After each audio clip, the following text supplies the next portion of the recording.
Hello students, how are you. आज हम लोग आपकी उसी 11 क्लासेस की केमिस्ट्री यानी रसायन विज्ञान चैप्टर 1, चैप्टर का नाम है रसायन विज्ञान की मूलभूत अवधारणाएं, basic concept of the chemistry, और मॉड्यूल 4 मतलब लेक्चर नंबर 5। आपको यह मालूम है कि हमने पिछले दिनों 3 मॉड्यूल आप लोगों तक पहुंचाए। चौथा मॉड्यूल पर आज हम डिस्कशन करेंगे, चौथे लेक्चर पर अपन डिस्कशन करेंगे, ठीक है। मेरा हर मॉड्यूल में, हर लेक्चर में कहना आप लोगों से यह है कि उससे बेटा बार बार वीडियो को चला कर देखिए। आप सोचें कि एक बार वीडियो हमने देख ली और हमें अच्छी तरह से समझ में आ गया, ऐसा कम हो पाता है, ठीक है ना।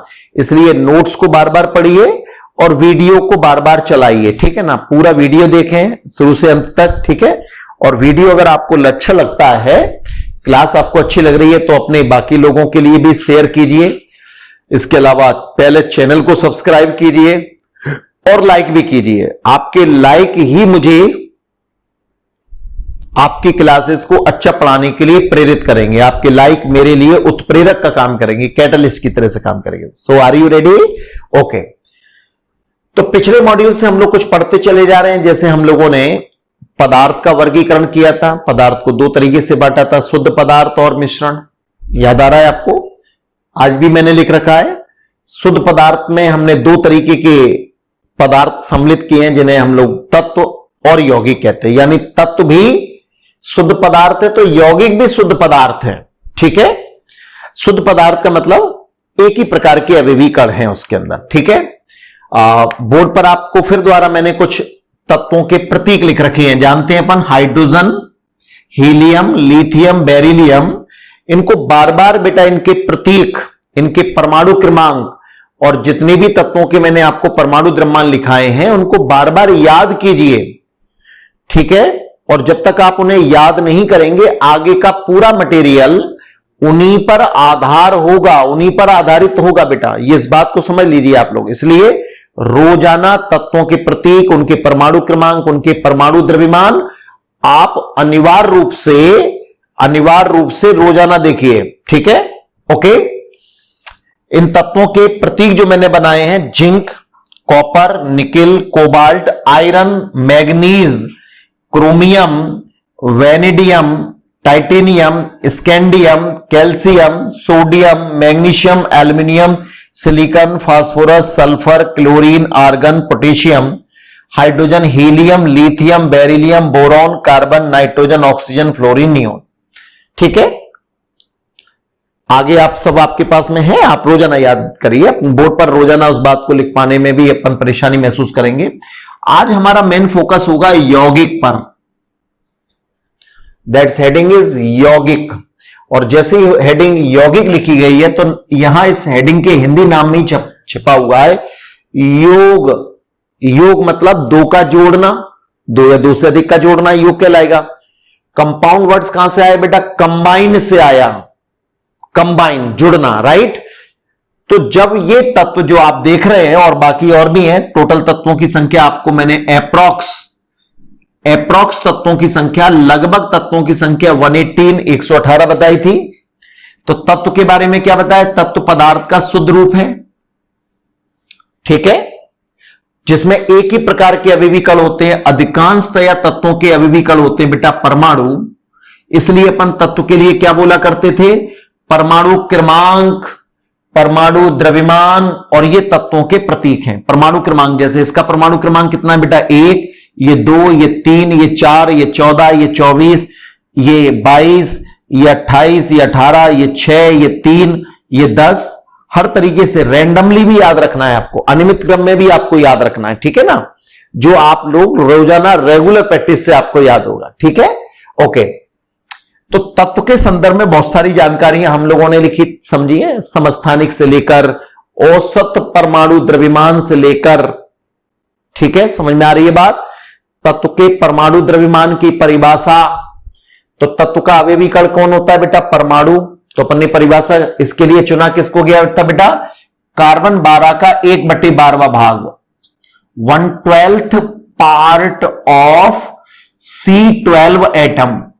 याद आ रहा है, कार्बन के अंदर 3 समस्थानिक होते हैं, उनमें से कार्बन 12 वाले परमाणु यानी समस्थानिक को चुना गया और उसका कितना भाग किया गया? 1/12। 1/12 क्यों किया गया? क्योंकि ब्रह्मांड का सबसे छोटा परमाणु हाइड्रोजन का होता है। ठीक है, अब कार्बन के एक परमाणु से तो हाइड्रोजन का परमाणु बहुत छोटा होता है, उसे मेजर्ड करना, उसे तौलना आम भाषा में कह दूं पॉसिबल नहीं था। कब पॉसिबल हुआ? जब उस कार्बन के एक परमाणु के कितने भाग किए गए? 12 बराबर भाग किए गए। तो 12वें भाग को मतलब हर भाग 1/12 भाग हुआ। Is that clear? उसका जो द्रव्यमान होता है वो हाइड्रोजन के एक परमाणु के द्रव्यमान के बराबर होता है। और वो द्रव्यमान कितना बताया था मैंने आपको? 1.67 इंटू 10 टू द पावर -24 ग्राम। और इसको हम लोगों ने एक AMU या एक U बोला था। याद आ रहा है आपका? आपको समझ में आ गई बात? इसका मतलब हाइड्रोजन का एक परमाणु इस सबसे छोटी द्रव्यमान के इस इकाई के बराबर होगा। राइट? यही कहते हैं द्रव्यमान की इस छोटी इकाई के बराबर सिर्फ हाइड्रोजन का परमाणु होगा। हीलियम का परमाणु कितना लिखवाया था आप लोगों को? परमाणु द्रव्यमान कितना लिखवाया था बेटा? 4। हाइड्रोजन का 1 लिखवाया था। परमाणु द्रव्यमान की बात कर रहा हूं, एटॉमिक मास की बात कर रहा हूं। हीलियम का बेटा 4, लिथियम का 7, बेरिलियम का 9। ठीक है, इसी तरह से कैल्शियम का कितना बताया था? 40। सोडियम का कितना बताया था मैंने? 23। सिलिकॉन का 28। ठीक है ना। पोटेशियम का कितना बताया था? 39। जिंक का कितना बताया था? 65। ऑक्सीजन का कितना बताया था? 16। याद आ रहा है आपको? मैग्नीज का कितना बताया था? 55। ये क्या बता रहा हूं मैं आपको? परमाणु द्रव्यमान। एपी का 56। खैर, सल्फर का 16। बहुत सारे आपको सब मालूम है, आपके पास ऑलरेडी मालूम है तत्वों के परमाणु द्रव्यमान। और ये तत्वों के परमाणु द्रव्यमान जिसका अभिप्राय मैंने बताया कि जिंक का जो एक परमाणु होता है ना, जिंक का एक परमाणु वो इस इकाई से इतना गुना भारी है, 65 गुना भारी है। अब एक इकाई को U कहते हैं तो जिंक के एक परमाणु का द्रव्यमान कितना होगा? 65 U होगा। Is that clear? चलिए, तो ये बात हमारी पुरानी पिछले मॉड्यूल में डली है। जो लोग आज का नया मॉड्यूल देख रहे हैं बेटा, तो आज का मॉड्यूल देखने में कोई बुराई नहीं है, लेकिन आप पहले मॉड्यूल से सिस्टमेटिक तरीके से उसे देखिए और कई बार देखिए, एक बार नहीं कई बार देखिए। पब्लिक डोमेन में वो तो आप जान ही रहे हैं। ठीक है, अभी कोई आपके लिए उसमें हिंट कुछ है ही नहीं है अमाउंट से संबंधित, अभी आप फ्री ऑफ कॉस्ट देखिए। तो यौगिक यानी कंपाउंड, ठीक है ना। Today we will discuss about the study of compound. Compound के बारे में हम लोग सीखेंगे। Is that clear? तो कंपाउंड क्या होगा बेटा? 2 या अधिक, परिभाषा में लिख देता हूं आपकी समझ में आएगी। 2 या अधिक तत्वों के, अब देखिए, दरअसल तत्वों के संयोग से बनेंगे यौगिक। योग, तत्वों के योग से बने हुए पदार्थ को क्या बोलेंगे? यौगिक बोलेंगे। राइट? लेकिन यहां पर एक महत्वपूर्ण बात जो परिभाषा में शामिल कर रहे हैं हम लोग, 2 या अधिक तत्वों के द्रव्यमान की दृष्टि से, एक ये महत्वपूर्ण बात आ गया, द्रव्यमान की दृष्टि से एक निश्चित अनुपात में संयोग करने से बने, निश्चित अनुपात में संयोग करने से बने पदार्थ को, या संयोग करने से बने, ठीक है ना, करने से बने पदार्थ को यौगिक कहते हैं। मोटे तौर पर आप अपनी माइंड में क्या रखोगे? तत्वों के संयोग से कौन बनते हैं? यौगिक बनते हैं। अब संयोग में बेटा क्या होता है? द्रव्यमान की दृष्टि से एक निश्चित अनुपात में संयोग करते हैं। चलिए, इसका क्या मतलब होता है देखिएगा। इसका मतलब होगा, अगर मैं हाइड्रोजन तत्व और ऑक्सीजन तत्व की बात करूं कि ये दोनों तत्व कौन से बेटा? हाइड्रोजन और ऑक्सीजन। अगर हाइड्रोजन और ऑक्सीजन द्रव्यमान की दृष्टि में अगर ये 1:8 में संयोग करें, 1:8 का मतलब 1 ग्राम हाइड्रोजन तो 8 ग्राम ऑक्सीजन ये कह दें, या 1/8 ग्राम हाइड्रोजन 1/8, यानी उस अनुपात का मैंने 8वां भाग कर दिया, तो 1:8 में संयोग करें, या मैं कह दूं 1:8 8 का मतलब ये निकाल लिया हमने। तो हाइड्रोजन और ऑक्सीजन अगर 1:8 में संयोग करते हैं तो एक यौगिक बनता है बेटा, जिसको मैंने कहा H2O यानी जल, जिसका सूत्र जानते हैं, राइट। इसका अर्थ यह निकला कि ये जो H2O है ये दो तत्वों हाइड्रोजन और ऑक्सीजन के एक निश्चित अनुपात में द्रव्यमान की दृष्टि से संयोग से बना है। वो द्रव्यमान की दृष्टि से क्या होता है देखिएगा, H2O में हाइड्रोजन और ऑक्सीजन का द्रव्यमान की दृष्टि से अनुपात क्या होगा, तो H2O में आप बोलेंगे हाइड्रोजन कितनी भाग ले रहे हैं बेटा, 2, ये संख्या है हाइड्रोजन की, और हाइड्रोजन का परमाणु द्रव्यमान कितना होता है, 1, तो एक हाइड्रोजन का परमाणु द्रव्यमान 1, दूसरे का भी हाइड्रोजन का परमाणु द्रव्यमान 1, 1 और 1 मिलकर हो गया 2, 2 अनुपात, और ऑक्सीजन का परमाणु द्रव्यमान कितना होता है बेटा 16, तो ये 2:16, इसको अगर मैं सरल अनुपात में कहता हूं तो 1:8 में बने हैं ये, ठीक है। यानी जल के बनने में, H2O के बनने में, H2O एक यौगिक का सूत्र हो गया, ठीक है ना। H2O के बनने में तत्व हाइड्रोजन और ऑक्सीजन का द्रव्यमान की दृष्टि से कितना अनुपात संयोग करता है बेटा, 2:16 यानी 1:8 संयोग करता है। Is that clear. इसका मतलब जल जब बना हुआ है तो बने हुए जल में हाइड्रोजन ऑक्सीजन का अनुपात 1:8 ही होगा, क्योंकि बना ही वो 1:8 से है। इसी बात को अपन एक नियम में पढ़ेंगे इस चैप्टर में, स्थिर अनुपात का नियम, ठीक है। आगे मैं बताऊंगा इसके बारे में, फिलहाल तो समझ लो।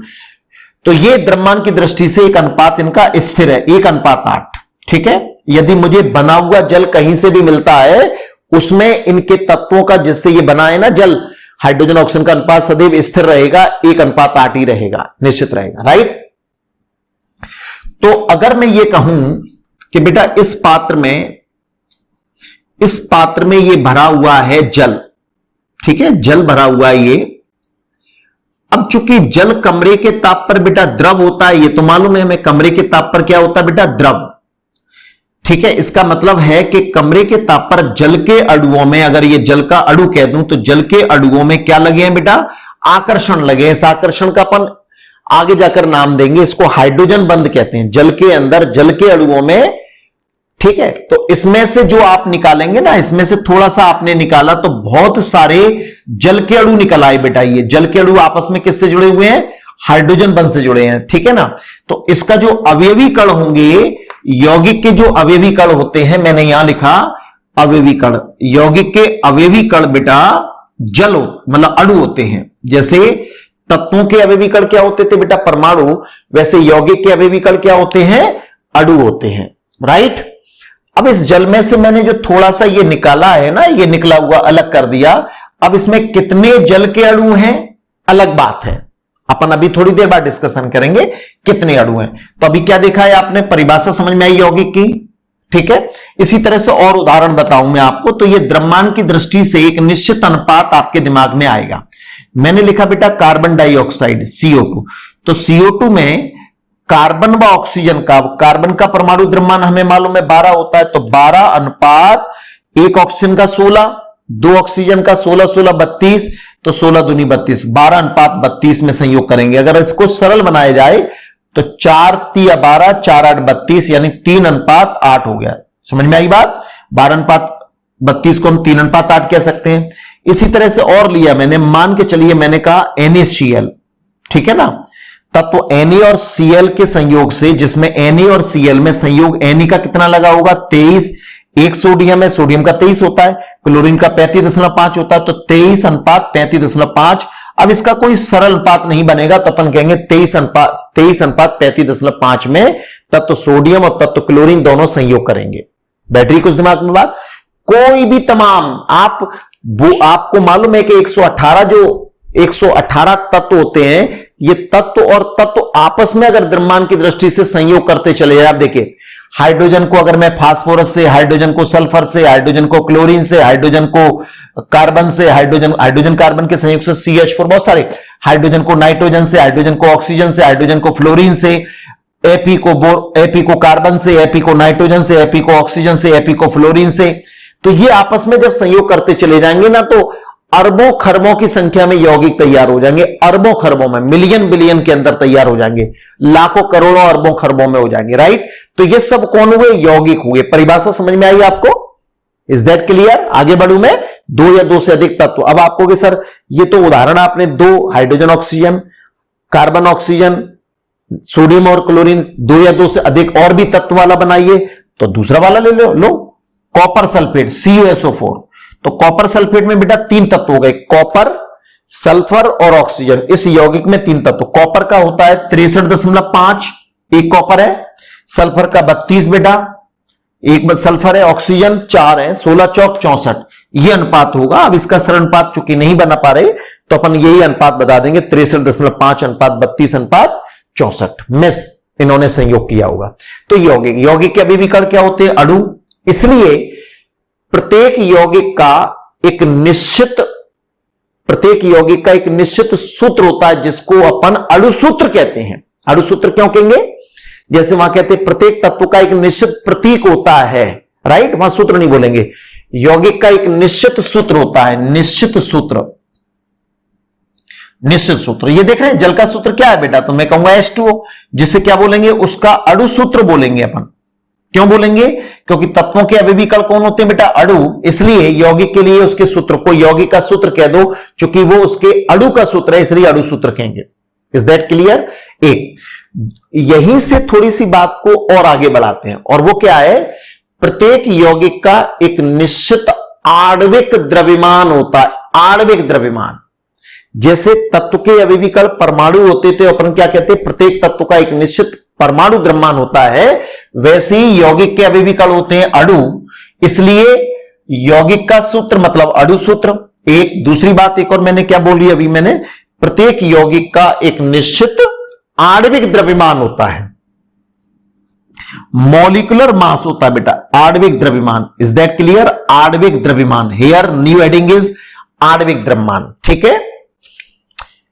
अब अगर मैं कहूं कि आणविक द्रव्यमान निकाला कैसे जाता है, तो आपको सबसे पहले क्या मालूम होना चाहिए? उस यौगिक का सूत्र मालूम होना चाहिए, जिसको अपन अणु सूत्र कहते हैं। बिना सूत्र के अपन आणविक द्रव्यमान, जिसको आप अणु भार भी कह सकते हैं बेटा, अणु होता है ना आणविक कण, आणविक द्रव्यमान यानी अणु भार एक ही बात है। तो प्रत्येक यौगिक का एक निश्चित सूत्र होता है जिसको अणु सूत्र कहते हैं। ठीक है।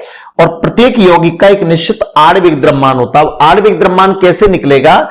जैसे अगर मैं जल का आणविक द्रव्यमान कहूं तो आणविक द्रव्यमान निकालने का तरीका होगा, उस यौगिक के सूत्र में, यौगिक H2O का सूत्र H2O, जल का सूत्र H2O, यौगिक के सूत्र में जितने भी तत्व हैं, हाइड्रोजन ऑक्सीजन है, कार्बन ऑक्सीजन है, Na सोडियम और क्लोरीन है, कॉपर सल्फर ऑक्सीजन है, इनके जितने भी तत्व हैं ना, इनके परमाणु द्रव्यमानों को योग कर देते हैं।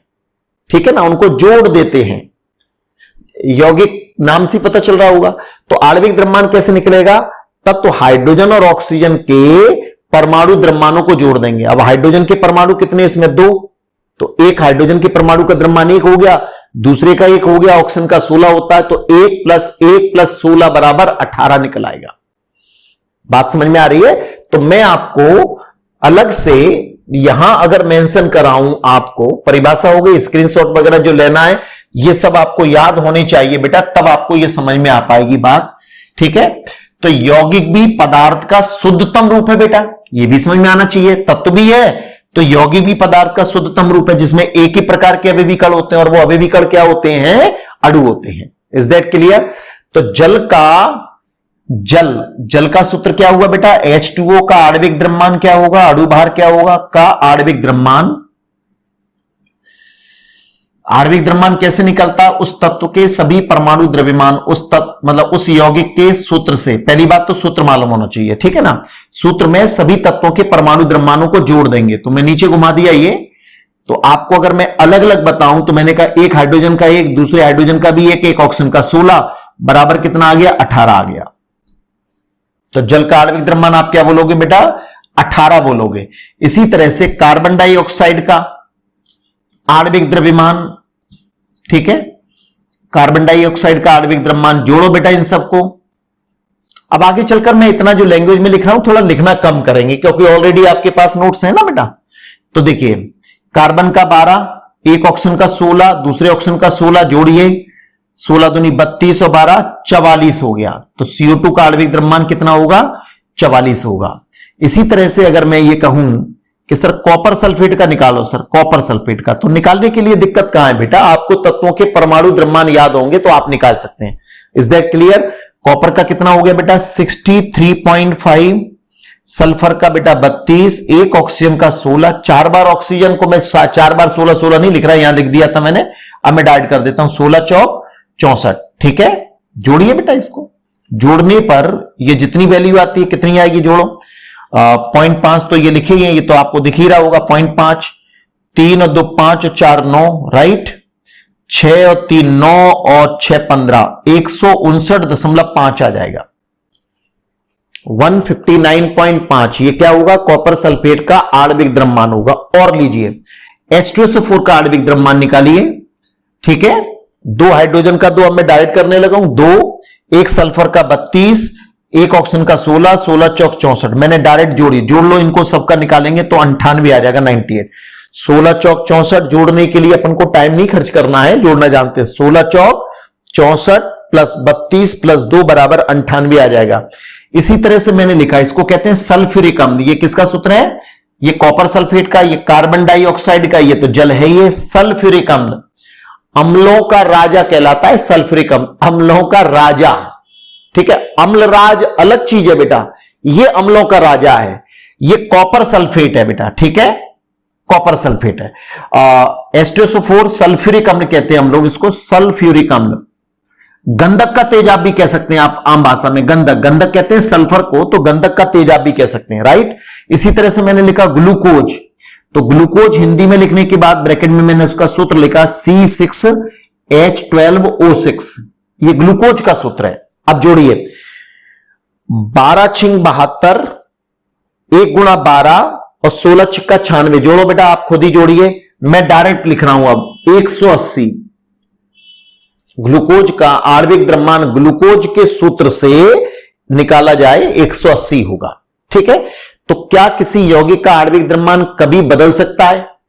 तो आप कहोगे सूत्र जब एक ही होता है उसका, तो सूत्र से निकलेगा तो कभी बदलने का कोई मतलब नहीं, चाहे सर्दी हो चाहे गर्मी हो, चाहे मेरे घर का जल हो चाहे आपके घर का जल हो, सूत्र तो यही होगा। और जब सूत्र यही होगा तो आणविक द्रव्यमान यही होगा।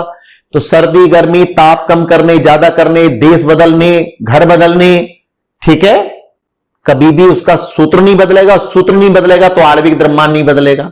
Is that clear? चलिए, तो यौगिक की परिभाषा, यौगिक का एक निश्चित सूत्र होता है जिसे हम लोग, यौगिक के अभिवी कण क्या होते हैं, अणु, इसलिए यौगिक के उस कण के आणविक द्रव्यमान को ही अपन आणविक द्रव्यमान कहते हैं। यौगिक का एक निश्चित आणविक द्रव्यमान होता है, निश्चित सूत्र होता है, तो निश्चित आणविक द्रव्यमान होता है, निश्चित सूत्र, ठीक है, और निश्चित उसका आणविक द्रव्यमान होता है, जो अपन इस तरह से निकालेंगे। अब आपके पास बहुत अधिक संख्या में आपके पास होते, सबको जोड़िए बेटा, मैंने 5 7 10 कराए, आप 50 और 100 जो भी आप यौगिक, उनको इसको याद करने, इनको मतलब निकालने के लिए आपको तत्वों के परमाणु द्रव्यमान याद होना चाहिए, उनको जोड़कर उन्हीं से तो निकलेगा ये।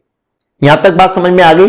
अब देखिए आणविक द्रव्यमान की परिभाषा क्या बनाएंगे, आपको याद आ रहा होगा परमाणु द्रव्यमान की परिभाषा ये थी। दरअसल ये परमाणु ये इकाई को केवल परमाणु को मेजर्ड करने के लिए, परमाणु को केवल परमाणु को ही मापने के लिए नहीं लिया गया, इससे सभी प्रकार के कण मापे जा सकते हैं। मापे मतलब सभी प्रकार के कणों का द्रव्यमान मापा जा सकता है।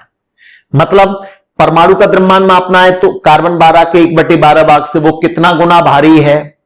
ऐसे ही अपन क्या बोलेंगे, आणविक द्रव्यमान की परिभाषा क्या बनाएंगे बेटा, आणविक द्रव्यमान की परिभाषा भी यही बनाएंगे। क्या बनाएंगे परिभाषा, डेफिनेशन क्या लिखेंगे बेटा, यौगिक का एक अणु, परिभाषा वैसे आपके पास लिखिए फिर भी मैं लिख रहा हूं, यौगिक का एक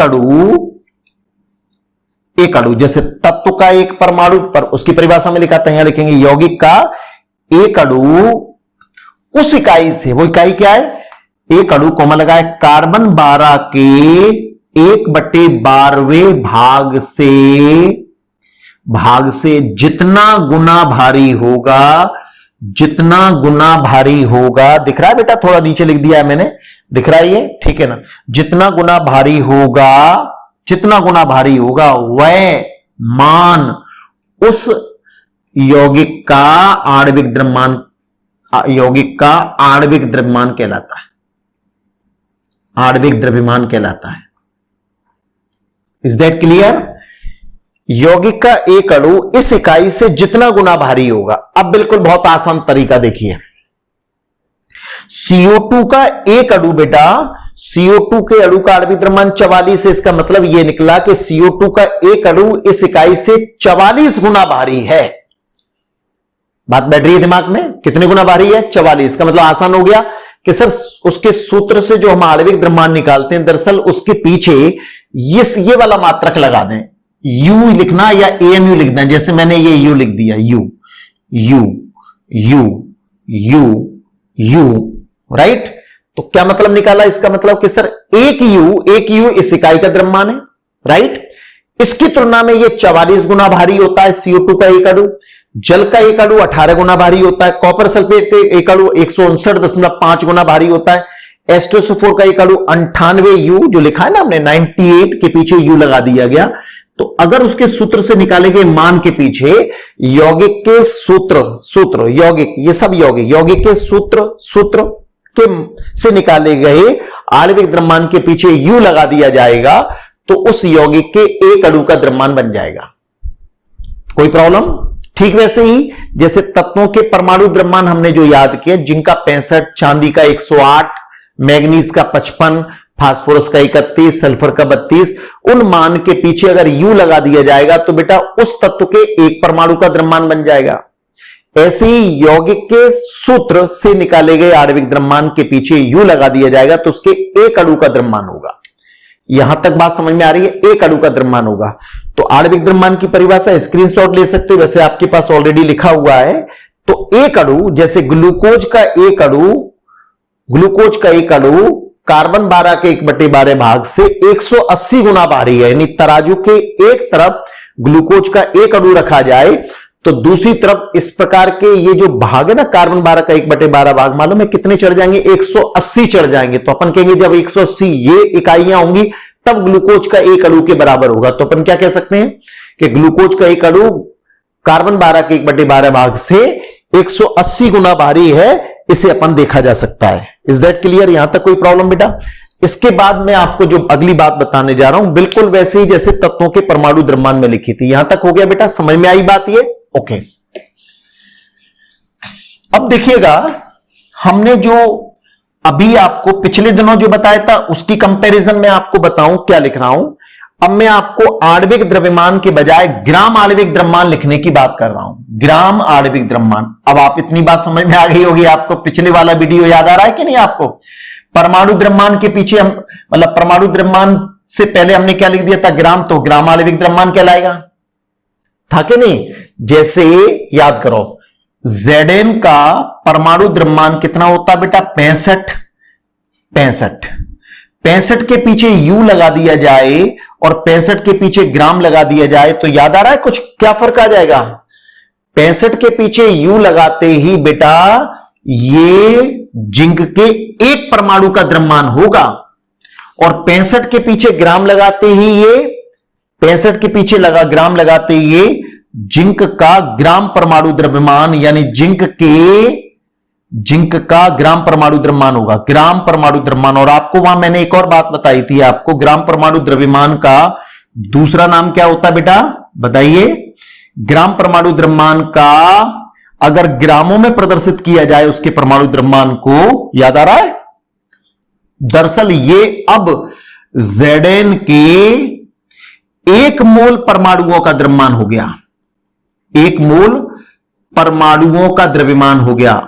कोई नई बात तो नहीं बताई मैंने, पिछले मॉड्यूल से जानते थे। 1 मोल परमाणु, किसी भी पदार्थ के 1 मोल में कितने कण होते हैं?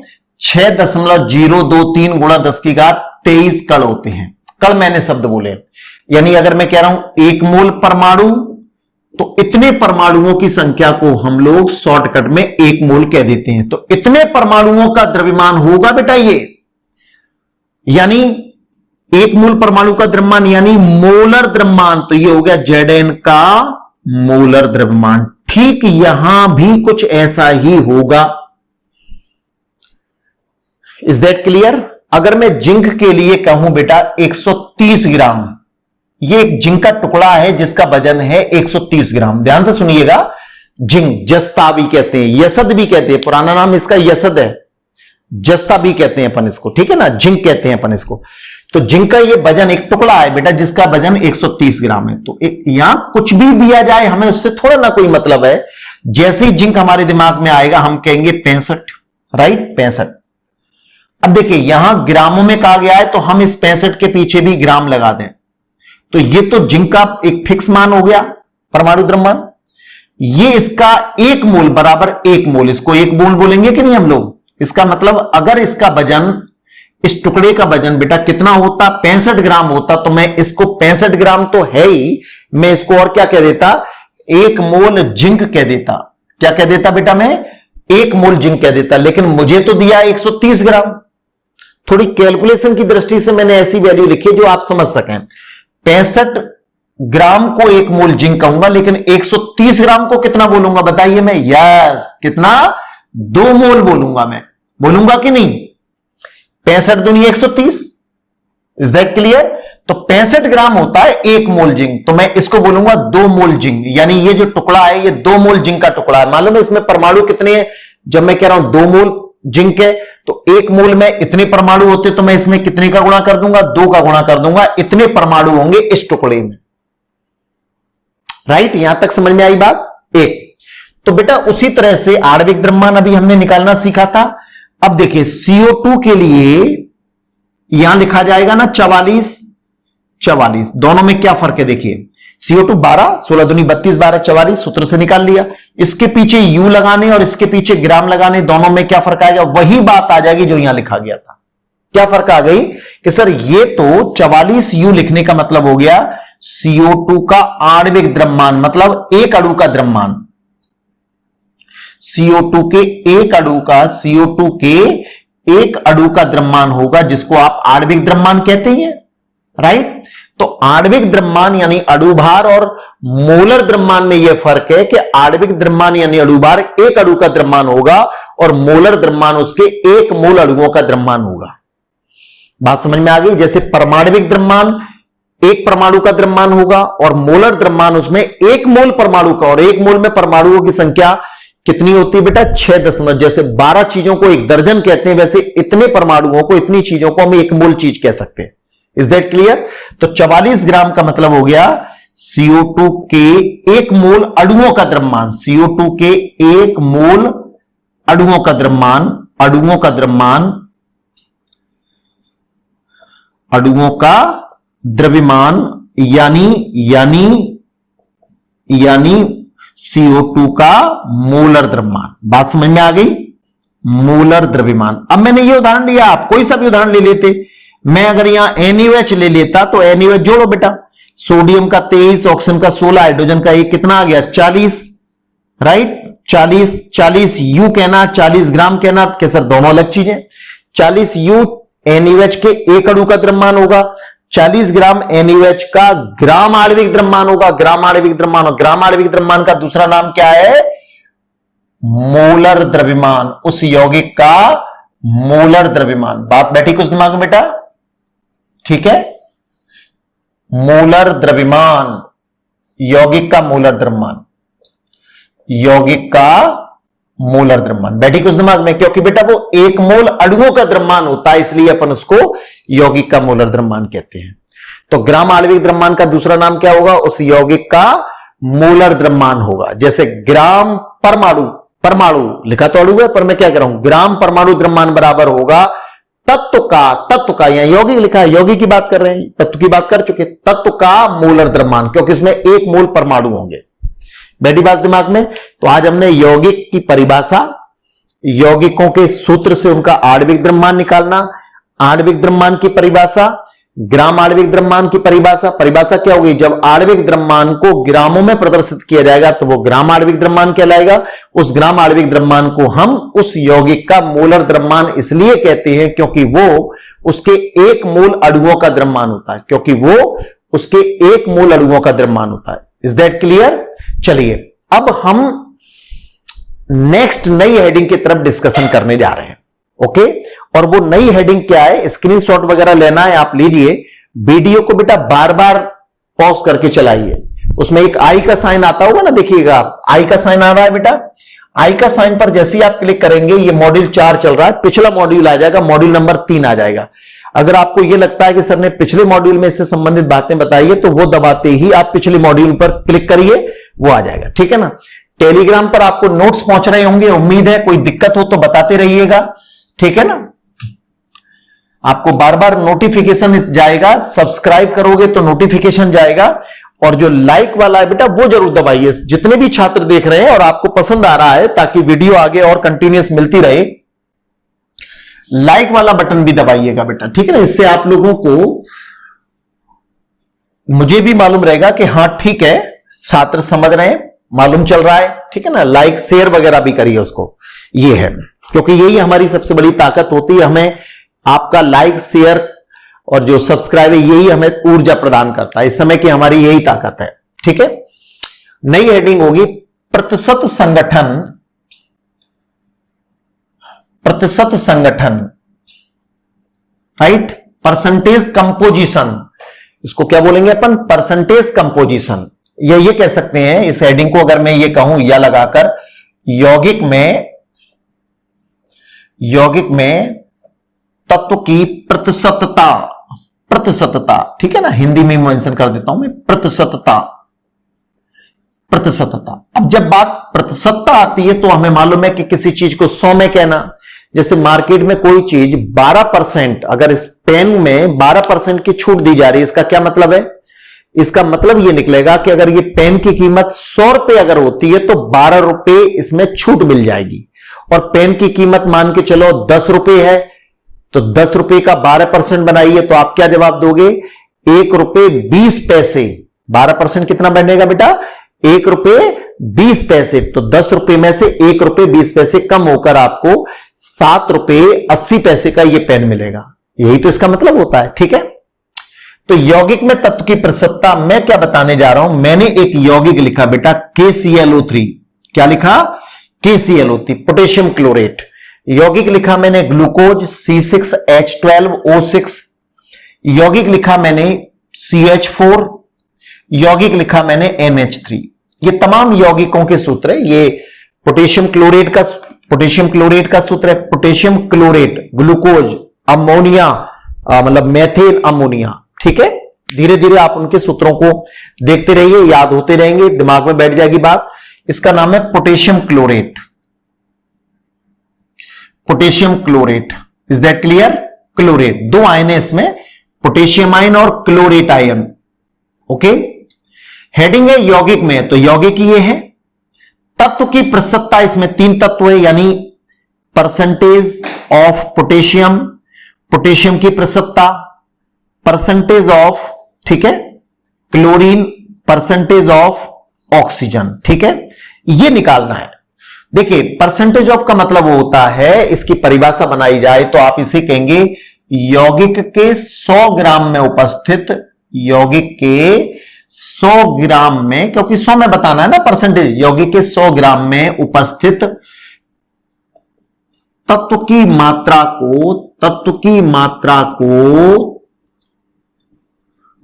को उस तत्व की प्रतिशतता कहते हैं, उस तत्व की प्रतिशतता कहते हैं। Is that clear? प्रतिशतता कहते हैं, उस तत्व की प्रतिशतता कहते हैं। यहां तक कोई परेशानी? 100 ग्राम में तत्व कितना है ये बताना। अब आप देखिएगा, अगर मैं कहता हूं कार्बन डाइऑक्साइड CO2, ठीक है, तो CO2 का जो आणविक द्रव्यमान होगा वो 12 और 16 दूनी 32, कितना होगा? 44। अगर ग्राम लगा दें तो यह कहलाएगा इसका ग्राम आणविक द्रव्यमान, जिसको मोलर द्रव्यमान कहेंगे, यानी 1 मोल का द्रव्यमान। Is that clear? तो बेटा 44 ग्राम में कार्बन कितना है? तो अगर मैं कहूं तो 44 ग्राम में कार्बन कितना होगा? 12 ग्राम होगा कि नहीं? क्योंकि 44 को बनाने में 44 आया कहां से? 12, 16 दूनी 32, जोड़ेंगे तो 44 आएगा। तो मैं क्या बता रहा हूं कि 44 में कार्बन कितना है? 12, और ऑक्सीजन कितना होगा? 16 दूनी 32। बात समझ में आ गई? तो 44 में कार्बन की मात्रा होगी 12 और 44 में ऑक्सीजन की मात्रा होगी 32। हमको कितने में बताना होती है? 100 में। तो अगर मैं इसी में ही अगर आपको चूकी लगा रहा होता तो मैं क्या कहता? देखिए, चूंकि 44 ग्राम CO2 में कार्बन की मात्रा होगी बराबर 12, इसीलिए 12 मतलब 12 ग्राम, इसलिए 1 ग्राम में कार्बन की मात्रा होगी 12/44, इसीलिए 100 ग्राम में बेटा 100 ग्राम में 12/44 गुणा 100। बात समझ में आ गई? ये क्या निकल आया कि सर ये निकल आया 100 ग्राम CO2 में कार्बन की मात्रा। 100 ग्राम CO2 में, CO2 एक यौगिक है, तत्व कौन है? 100 ग्राम, मतलब ये कार्बन की मात्रा यानी तत्व की मात्रा को अपन प्रसिद्धता कहते हैं। तो बताइए फॉर्मूला क्या बन सकता है कि सर उस तत्व की मात्रा बटे यौगिक का मोलर द्रव्यमान, 44 ग्राम CO2 का मोलर द्रव्यमान था, गुणा 100। इसके लिए अपन को क्या मालूम होना चाहिए कि जिस यौगिक में अपन को प्रतिशत संघटन निकालना है उसका सूत्र मालूम होना चाहिए। सूत्र से अपन निकालेंगे उसका नंबर 1 मोलर द्रव्यमान। तो KClO3 का मोलर द्रव्यमान होगा बेटा, मोलर द्रव्यमान अगर मैं कैलकुलेट करवाऊं आपको तो कितना होगा? पोटेशियम का 39 हो गया बेटा, क्लोरीन का 35.5 हो गया, एक ऑक्सीजन का 16, 16 दूनी 32, 16 3 48, जोड़ दीजिए तो ये कितना हो गया बेटा? 0.5। तो ये लगा दिया मैंने ये वाला, 8 और 5 13, 13 और 13 और 9 हो गया आपका 22। ठीक है, 22 की 2 हासिल की 1, 4 और 1 5, 5 और 3 8, 8 और 3 11, 112.5। ठीक है, एक बार और काउंट कर लें अपन, 8 और 5 13 और 9 22 की 2 हासिल की 2, 4 और 2 6, 6 और 3 9, 9 और 3 12, 9 और 3 12, 122.5 आ जाएगा। ठीक है ना, एक बार और देख लेना बेटा, कैलकुलेशन तो मुझसे भी गलती हो सकती है। 35.5 कैलकुलेशन ही तो है ही है, 0.5, 9 और 5 14 और 8 22 की 2 हासिल की 2, 2 और 3 5 और 3 8 और 4 12, 122.5 ग्राम निकल आया। ग्राम लगते ही ये क्या बन गया बेटा? ये इसका मोलर द्रव्यमान निकल आया। ठीक है, तो हम ये बताने का प्रयास कर रहे हैं कि किसी दिए गए यौगिक में जितने भी तत्व मौजूद हैं उनकी प्रतिशत मात्रा कैसे निकलेगी। तो पोटेशियम की प्रतिशत मात्रा बराबर होगी, इसका सूत्र होता है उस तत्व की मात्रा, यौगिक के अंदर उस तत्व की मात्रा कितनी है। ठीक है ना, यानी यौगिक के 1 मोल में। अब देखिए 122.5 में पोटेशियम की कितनी? 39। तो उस तत्व की यानी पोटेशियम की निकाल रहे हैं तो पोटेशियम की मात्रा बटे उस यौगिक का मोलर द्रव्यमान 122.5 गुणा कितने का लगाएंगे? 100 का। सॉल्व कर लो बेटा, ये आप परसेंटेज निकाल चुके होंगे। अब सॉल्व करने में थोड़ा ना अपन टाइम लगाएंगे, आप तरीका देखिए। तो किसी यौगिक के 100 ग्राम में उपस्थित उस तत्व की मात्रा को अपन उस तत्व की प्रतिशत मात्रा कहते हैं। 100 ग्राम में देख रहे हैं अपन, सूत्र क्या होगा? यौगिक के 1 मोल में तत्व की मात्रा बटे यौगिक का मोलर द्रव्यमान गुणा 100, राइट, बराबर। यहां क्या लिखेंगे? क्लोरीन के लिए 35.5, क्योंकि इसमें 35.5 ही तो था, बटे 122.5 गुणा 100। सॉल्व कर लो बेटा, इसकी प्रतिशतता निकल आएगी। मैं समय नहीं दे रहा आपको इस बात के लिए, मतलब मैं नहीं निकाल रहा, आप निकाल कर देखिए। प्रतिशत ऑफ ऑक्सीजन बराबर क्या लिखेंगे अपन? अब देखिए ऑक्सीजन कितनी? 122.5 में ऑक्सीजन 4 थी, 4 ऑक्सीजन का मतलब 3 थी, 16 दूनी 32, 16 3 48। तो मैं क्या लिखूंगा? 48 बटे 122.5, 122.5 गुणा 100 निकाल लेंगे। वैसे भी आप समझ सकते हो तीनों की परसेंटेज का योग कितना आना चाहिए? 100 के आसपास आना, आसपास का 99.98 आना, 99.99 आना, ये आसपास कहलाएगा। ठीक है ना, मतलब 100 के इर्द गिर्द। तो अगर 2 की मालूम है तो आप 100 में से उन दोनों के जोड़कर तीसरे की निकाल सकते हैं। Is that clear? ओके। अगर मैं मेथेन की बात कर रहा हूं तो इसका मोलर द्रव्यमान कितना आएगा? 12 और 4 हाइड्रोजन का 4, 12 और 4 कितना हो गया? 16, मोलर द्रव्यमान यानी 16 ग्राम। इसका 14 और 3 17 ग्राम हो गया बेटा। ठीक है ना, तो कार्बन की प्रतिशतता निकालिए। परसेंटेज ऑफ कार्बन बराबर मैं क्या लिखूंगा? 12 बटे 16 गुणा 100 बराबर जो भी आएगा निकाल देंगे। परसेंटेज ऑफ हाइड्रोजन, हाइड्रोजन की प्रतिशतता इतना समझ में आ रही है? 4 बटे 16 गुणा 100, राइट, बराबर निकल आएगी। ऐसी अमोनिया की, तो कोई भी अगर दिया जा रहा है, बहुत सारे किए हुए नोट्स में आप लोगों को मैं दे चुका हूं, कोई भी अगर दिया जा रहा है तो आप उसमें तत्व की प्रतिशत मात्रा को इसी तरह से निकालेंगे। ठीक है, उम्मीद है समझ में आ रही होगी बात। एक आज चूंकि बात हमारी यौगिक से थी, तो यौगिक बेटा कई प्रकार के होते हैं। अब यौगिक के प्रकार का अर्थ क्या होता है यह समझने की कोशिश और बताऊं मैं आपको। यौगिक के प्रकार का अर्थ यह होगा कि यौगिक को बनाने में जो उसके अवयवी कण है ना बेटा, वो कौन है, उनमें कौन सा बंध लगा है। तो यौगिक कई प्रकार के हैं। ये मैं कुछ वर्ड्स यहां बोल रहा हूं, नोट्स में मैंने आपको छोटा सा संकेत दिया है, आगे चलकर उन पर बहुत डिस्कशन करेंगे। यौगिक के प्रकारों में एक हो गया आयनिक यौगिक, नाम में छिपा हुआ बेटा आयनिक यौगिक। एक उदाहरण अगर मैं लिखूं NaCl, उदाहरण लिखूं मैं कॉपर सल्फेट, उदाहरण लिखूं मैं पोटेशियम नाइट्रेट, तो ये बेटा ये सारे के सारे आयनिक यौगिक हैं। कैसे आयनिक यौगिक हैं? वास्तविकता ये है कि ये सोडियम और क्लोरीन जो हम तत्व कह रहे हैं, तो ये आयनों के रूप में यहां होते हैं, Na धनायन और Cl नेगेटिव आयन होते हैं। इनमें आकर्षण लगा होता है, आयनिक बंध लगा होता है। तो आयनिक यौगिकों में कौन से बंध लगे होंगे? आयनिक बंध लगे होंगे, ठीक है। कॉपर सल्फेट में कॉपर 2 धनायन, मूलक भी कहते हैं, धनायन यानी धनावेशित मूलक रेडिकल, जिस पर स्वतंत्र आवेश होता है, परमाणु या परमाणुओं का वह समूह, जैसे एक Cu परमाणु के रूप में, उसके ऊपर स्वतंत्र आवेश, ऐसे ये SO4, ये एक S और 4 ऑक्सीजन, 2 नेगेटिव, तो इसको मूलक बोलेंगे, मूलक यानी आयन, ठीक है ना। इनमें कौन से बंध लगे होंगे जिसकी वजह से ये जुड़े रहते हैं? यौगिक तो है लेकिन इनके अभिविकर्ण क्या है बेटा? आयन है, राइट, आयन। बात समझ में आ रही है? इसी तरह से पोटेशियम नाइट्रेट में K धनायन और NO3 नेगेटिव आयन है। आगे के वीडियो में मैं क्या करूंगा, आपको वीडियो नहीं, मैं आपको नोट्स में ऋणायनों धनायनों की एक सूची भेजूंगा, ठीक है ना। उसका वीडियो अपन नहीं बनाएंगे, वीडियो में धीरे धीरे अलग अलग मॉड्यूल के अंदर थोड़ा थोड़ा डाल देंगे, लेकिन वो आयनों की सूची आपके पास पहुंच जाएगी। उसको आप नोट्स तो पहुंच ही रहे हैं आपको, उसको अच्छी तरह से देखिएगा। तो ये आयनिक यौगिक हो गए। अच्छा, दूसरा जो होता है वो है सहसंयोजी यौगिक। सहसंयोजी यौगिक कौन होंगे बेटा? सहसंयोजी यौगिक आप उन्हें बोलेंगे जिनमें सहसंयोजी बंध लगे होंगे। सहसंयोजी बंध लगे होते हैं किनमें? इलेक्ट्रॉनों के साजे से जो बनते हैं, या इलेक्ट्रॉनों का साजा नहीं हुआ है, ये बेटा आयन है स्पष्ट रूप से। आयन कैसे बनते हैं? इलेक्ट्रॉन के त्यागने और इलेक्ट्रॉन के ग्रहण करने से। इलेक्ट्रॉन के त्यागने से धनायन बनेगा, इलेक्ट्रॉन के ग्रहण करने से ऋणायन बनेगा। तो सहसंयोजी यौगिक जैसे H2 है बेटा, H2 में हाइड्रोजन हाइड्रोजन के बीच में ये जो बंध लगा है ना, ये सहसंयोजी बंध है। H2O भी है, H2O में ऑक्सीजन हाइड्रोजन के बीच में जो बंध लगा है ना, ये सहसंयोजी बंध है। इलेक्ट्रॉनों का इनमें साझा हुआ है। थोड़ा थोड़ा सुनते जाएं आप लोग, बाकी आगे के चैप्टरों में आपको ये बहुत अच्छी तरह से आएगा। ये थोड़ा थोड़ा सा मैटर मैंने डाला है। इसी तरह से बेटा उपसहसंयोजी यौगिक, उपसहसंयोजी यौगिक, मैं आपको यौगिकों के नाम बता रहा हूं, यौगिकों के प्रकार बता रहा हूं कि यौगिकों के प्रकार का उपसहसंयोजी यौगिक क्या होता है। इसमें बेटा एक इलेक्ट्रॉन, एक स्पीसीज इलेक्ट्रॉन जोड़ा देता है और दूसरा इलेक्ट्रॉन जोड़े को ग्रहण करता है। जोड़ा, इलेक्ट्रॉन जोड़े के रूप में देना, इलेक्ट्रॉन जोड़े के रूप में ग्रहण करना, तो एक बंध बनता है जिसको कहते हैं उपसहसंयोजी बंध, सहसंयोजी बंध, आयनिक बंध, उपसहसंयोजी बंध। इस तरह के तीर से दिखाया जाता है, जैसे A से B की तरफ एक तीर लगा है, इस तीर का मतलब है इलेक्ट्रॉन तो इसके थे दोनों, लेकिन अधिकार दोनों का हो गया। जो 2 डॉट बनाए ना, इनको इलेक्ट्रॉन से इंडिकेट करते हैं, अपन आगे बताएंगे इसके बारे में। तो यहां पर इन दोनों के बीच में एक तीर जैसा चिन्ह लगा देते जो बता रहा है कि A से B की ओर लगाया जा रहा है। ये इलेक्ट्रॉन जोड़ा देने वाला दाता है, ये इलेक्ट्रॉन जोड़ा लेने वाला ग्राही है।